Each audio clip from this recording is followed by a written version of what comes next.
शिव सीताराम। श्रीमद् भगवत गीता की यात्रा में हम अध्याय 3 श्लोक क्रमांक 35 तक पहुंच गए हैं। इस श्लोक में भगवान स्वधर्म और परधर्म का भेद बता रहे हैं।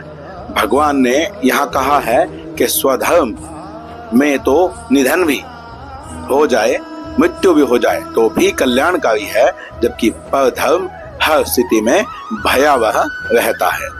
श्लोक इस प्रकार है। श्रेयान् सधर्मो विगुणः परधर्मात् स्वनुष्ठितात् स्वधर्मे निधनं श्रेयः परधर्मो भयावह। तो भगवान कहते हैं कि दूसरे के धर्म से अपना धर्म श्रेष्ठ है। दूसरे का धर्म चाहे कितनी ही सटीकता से किया जाए, कितना ही ध्यान लगाकर किया जाए, परंतु उसमें तब भी भय की स्थिति, त्रुटि की स्थिति बनी रहती है। और अपने धर्म में तो चाहे मृत्यु हो, वह भी सर्वश्रेष्ठ है। आइए जानते हैं कि कैसे। जैसे हमारे यहाँ पर वर्ण व्यवस्था है और वर्ण व्यवस्था में ब्राह्मण, क्षत्रिय, वैश्य और शूद्र का अलग अलग वर्ण होता है। अब जो सेना में हैं, जो देश की रक्षा करते हैं, वह क्षत्रिय है। परंतु यदि वह अपना क्षत्रिय धर्म छोड़कर और व्यापार करने लगे, अर्थात वैश्य का धर्म अपना लें, वो दूसरे देशों के साथ यहाँ के देश की सूचनाएं साझा करें और उसके बदले में पैसा लेना प्रारंभ कर दें, तो आप समझ सकते हैं कि इसका दुष्परिणाम क्या हो सकता है।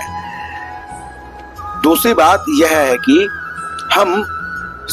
हमारे अंतःकरण में सभी शास्त्रों का, वेदों का ज्ञान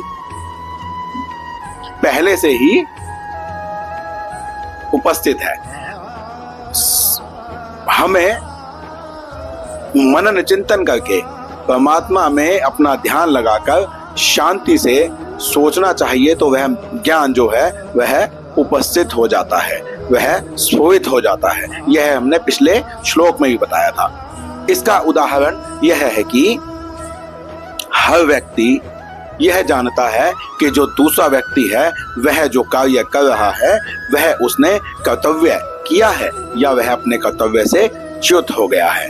दूसरे के कर्तव्य को देखकर उसमें दोष दृष्टि की जा सकती है, परंतु जब अपने ऊपर वह कर्तव्य की बात आती है तो यहाँ पर हम मोहित हो जाते हैं या शायद नाटक करते हैं। हम अपनी प्रकृति से प्रभावित हैं, उसके अधीन हैं, इसीलिए ऐसा होता है। ज्ञान कहीं बाहर नहीं है। जो शास्त्र है यह साधन है उस ज्ञान को स्फुरित करने के। आज के परिप्रेक्ष्य में स्वधर्म और परधर्म के लिए एक उदाहरण हम और लेते हैं। जैसे आज के समय में कुछ लोग सनातन धर्म को छोड़कर और अलग अलग पंथ, मत, संप्रदाय की तरफ आकर्षित हो जाते हैं और सनातन धर्म को छोड़ देते हैं। अब जो व्यक्ति यहाँ से मान लीजिए कि इस्लाम में गया है, तो क्या वह इस्लाम के सभी रीति रिवाज जानता है? क्या उनके जो ग्रंथ हैं उसमें जो उपदेश किया गया है उन्हें जानता है? क्या उसने पढ़ा हुआ है? इसका जवाब है नहीं, क्योंकि जो सनातन धर्म में था, जब उसने सनातन धर्म के ग्रंथ ही नहीं पढ़े, जब उसे पता है कि स्वधर्म छोड़ना कितना पाप है, कितना कष्टकारक है, कल्याणकारी नहीं है, उसके पश्चात भी यदि उसने स्वधर्म को छोड़ा तो यहाँ के ग्रंथ उसने नहीं पढ़े तो वहाँ के ग्रंथ भी उसने नहीं ही पढ़े होंगे। और उसके पश्चात क्या वहाँ पर जब भी वह कोई क्रिया करेगा तो उसके मन में यह भय नहीं रहेगा कि पता नहीं मैं सही कर रहा हूँ या नहीं। इसके अतिरिक्त वहाँ पर जो लोग हैं जो पहले से ही अपने आप को मूल मानते हैं और ये कन्वर्ट होके गए हैं, तो जब क्या इनको जो व्यक्ति वहां पर पहले से ही है, इनको वह शक की दृष्टि से नहीं देखेगा कि जब यह अपने धर्म का ही नहीं हुआ, यहाँ पर आकर क्या यह मेरे धर्म का हो पाएगा?